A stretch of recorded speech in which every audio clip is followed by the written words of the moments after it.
Before Duke Nukem took forever to get a game out, before he was even 3D, he was kicking ass in 2D. After crushing Dr. Proton in the original game, some aliens thought they were gonna capture Duke, steal his brain, and conquer the Earth? Fuck that. All Duke is gonna do is kick the crap out of him.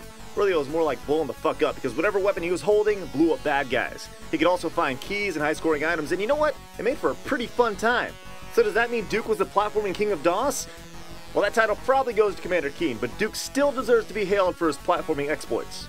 At this point, Duke hadn't quite grown into his balls of steel, but you can see he was well on his way. He wasn't spouting his one-liners yet, but by fictional 1998, he'd written, "Why I'm so great." He needed metal bands to contain his manly biceps, and those guys who thought they had the next great weapon should have known they were in trouble when all Duke did was talk shit. Duke Nukem 2 was one of those games I'd always go over to my friend's house and play when I was young, but thinking about that stuff makes me feel really old.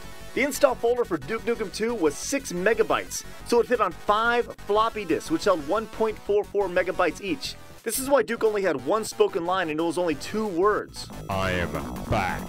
And that dude is definitely not John St. John. It's probably just some random dude around the office who's trying to do his best Arnold impersonation. Now get this, the flash drive I hold in my pocket right now is 8 gigs. That's 5,555 times the amount of a single floppy disk could hold, or about 1,300 copies of Duke Nukem 2. Now what's even more crazy is that some of you guys don't even know what a floppy disk is. Some of you have never used a floppy disk that was actually floppy. And now I feel really old. Damn. So what's the moral of this whole story? Well, Duke was awesome, even before he went 3D.